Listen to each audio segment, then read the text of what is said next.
There are some very important features that NBA 2K21 must have, and 2K21 could be the best game ever if they add these specific features to the game. Hopefully 2K21 can survive its failure cycle. Watch the entire video to see what NBA 2K21 needs to be an amazing game and never before heard ideas for the game. Hey, what's up YouTube? It's Story of Sam, back at it again with a brand new NBA 2K video, and I'm doing a 2K21 wish list. Now you're probably thinking it's only February or March, why are you doing one so soon? Well, if 2K actually wants to implement any of these features into the game, it needs to be early on. All the people that make the wishlist in like the summer, June, July, the game is almost already finished, and I think it is the best time right now to do a 2K21 wishlist. If you are brand new to this channel, make sure to smash that subscribe button because we are on the road to 400 subscribers.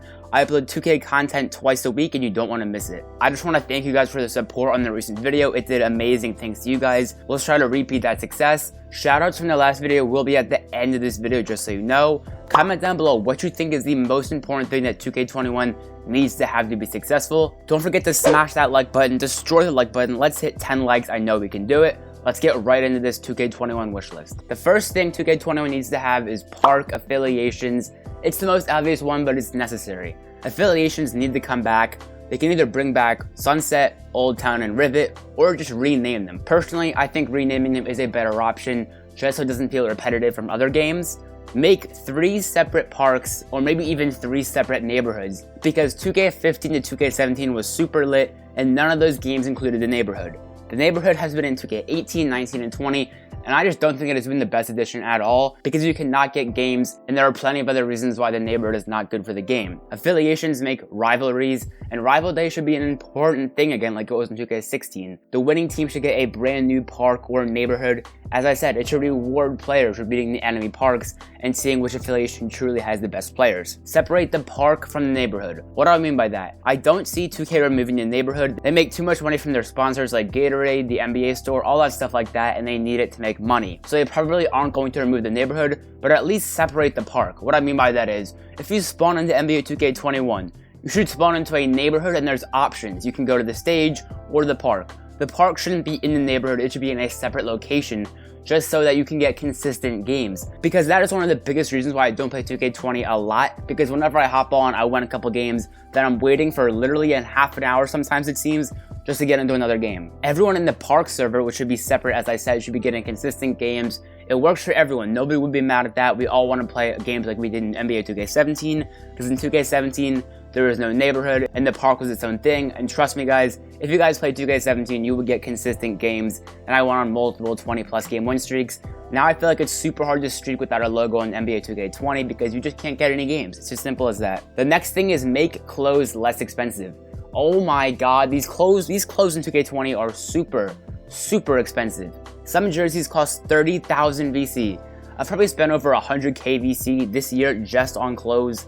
Come on 2K, you make enough money from my team packs and all that stuff. Just make the clothes a little bit less expensive so park players can rock good outfits without spending literally every single last VC we have. The next thing is bring back dribbling. There are no good moves this year. This year has been one of the worst years for dribbling in recent history. They removed the best move in the game by far, the explosive behind the back, as you know. Now there's really no good moves other than just hitting a bunch of quick first steps out of size ups. Other than that, you really can't do much. 2K16 and 2K17 had the best dribbling by far. The moves were so clean you could combo them. Everything just felt super smooth. You know all those dribble gods like Hank the Tank that blew up in 2K17? There's really no dribble gods that have blown up in 2K20 just because the dribbling is not good at all. And the turbo is still terrible. I have a 3-level scorer guard and his turbo bar just goes down super fast. Every time I get hit by a brick wall screen, I literally need a lung transplant. Centers are still a little bit too strong in my opinion. Guards definitely are good and they definitely are better than last year in my opinion. But still, centers are still the dominant builds. Post hooks are the most overpowered thing in this game. Post scorers have the ability of making 100% smothered green post hooks. They go in almost every single time with the deep hooks badge.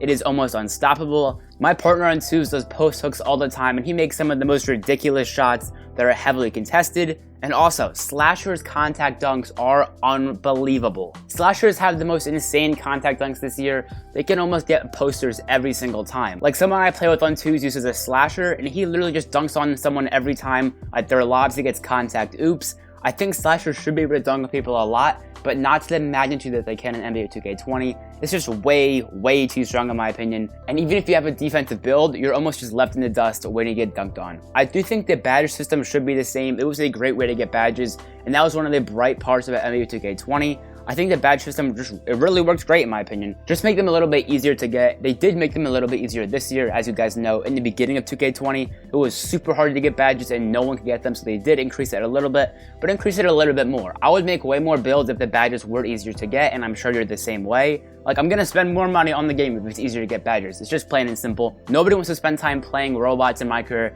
to get badges for days on end. And I'm not a huge fan of the My Player builder. I would change that up a little bit. Let us make versatile players. You still can't make versatile players. You're even more limited than ever in my opinion. Let us make custom pie charts if you're really stuck on the pie chart thing, and just allow us to make overall players. Like I said, in NBA 2K16, you could have a guard that could almost do everything.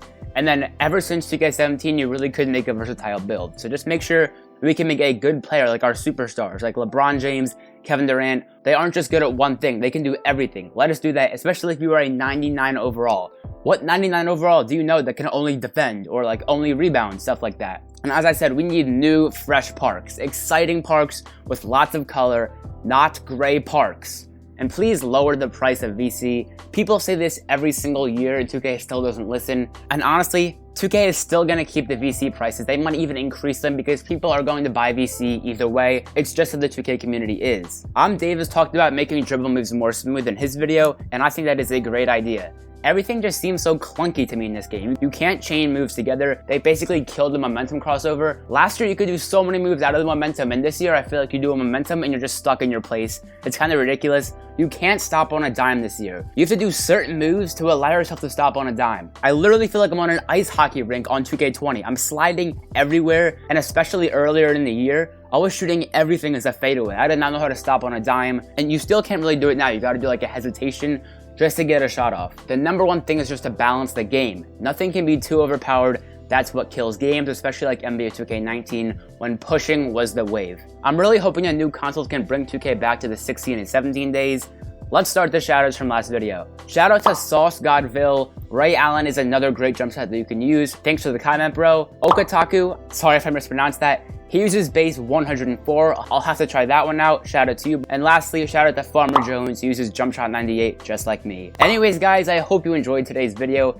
If you did, make sure to smash that subscribe button because we are on the road to 400 subscribers. And as I said, I upload 2K content just like this twice a week, and you definitely want to tune into those videos. Drop a like in the video. Let's hit 10, maybe even 15 likes. Help me out right there. If you want to watch more of my content, I'm leaving an end screen right when this video finishes to 2 of my previous recommended videos.